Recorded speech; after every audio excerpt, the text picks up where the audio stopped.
जय श्री कृष्ण। अखंड सौभाग्य प्रदान करने वाला वट सावित्री व्रत 26 मई दिन सोमवार को है। इस दिन जेठ माह के कृष्ण पक्ष की अमावस्या तिथि है।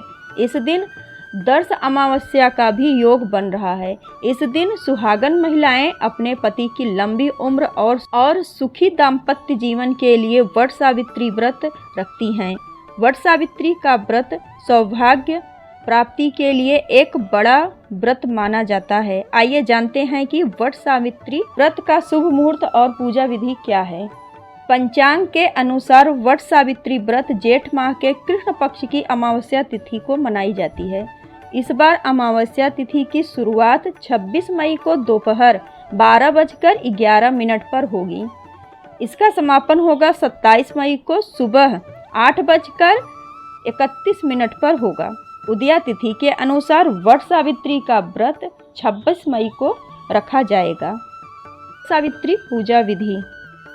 वट वृक्ष के नीचे सावित्री, सत्यवान और यमराज की मूर्ति स्थापना करें। आप चाहे तो इनकी पूजा मानसिक रूप से भी कर सकते हैं।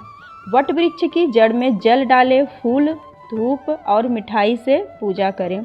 कच्चा सूत लेकर वट वृक्ष की परिक्रमा करते जाएं।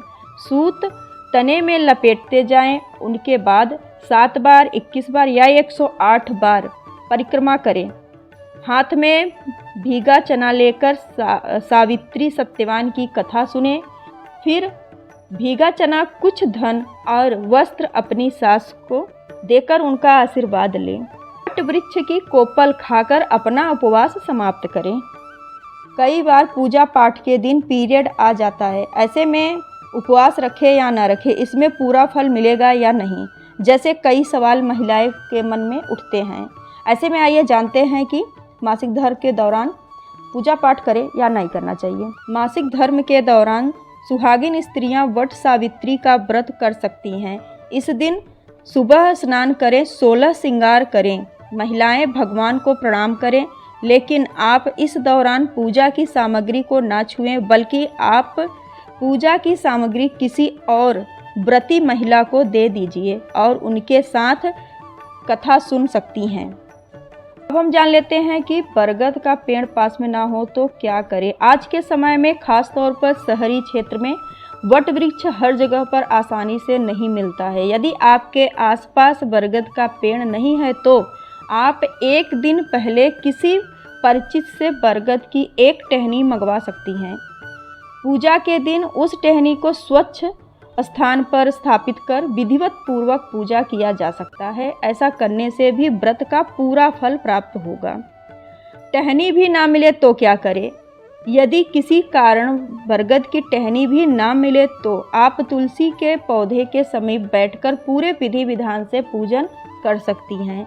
पूजा का संकल्प लेकर व्रत की कथा सुनते हुए भगवान से अपने संकल्प की पूर्ति की प्रार्थना करते हुए तुलसी माता के समक्ष पूजा कर सकते हैं। सावित्री के दिन आप इस उपाय को जरूर करें। यह दिन देवी सावित्री की शक्ति की याद दिलाता है, जिसने अपने दृढ़ संकल्प और भक्ति से अपने पति को यमराज से भी वापस पा लिया था। अगर इस व्रत के दिन कुछ खास उपाय पूरे श्रद्धा और विधि विधान से किया जाए तो न सिर्फ दाम्पत्य जीवन में खुशहाली आती है, बल्कि पति को भी कार्य क्षेत्र में सफलता और समृद्धि का आशीर्वाद प्राप्त होता है। व्रत के दिन 5 सुहागिन महिलाओं को कुमकुम, चूड़ी, सिंदूर, बिंदी, मिठाई आदि दान करें। उन्हें सम्मान से बुलाएं और सावित्री के रूप में सम्मान दें। इससे पुण्य के साथ साथ सौभाग्य की प्राप्ति होती है। पूजन के बाद सावित्री और सत्यवान की कथा अवश्य पढ़ें या सुने।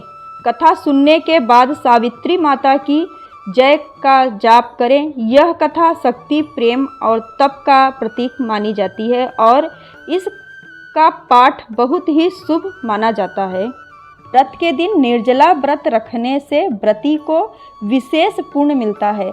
संध्या समय व्रत समाप्त करने के बाद पति के चरण स्पर्श कर उनका आशीर्वाद लेने से वैवाहिक जीवन में प्रेम बढ़ता है।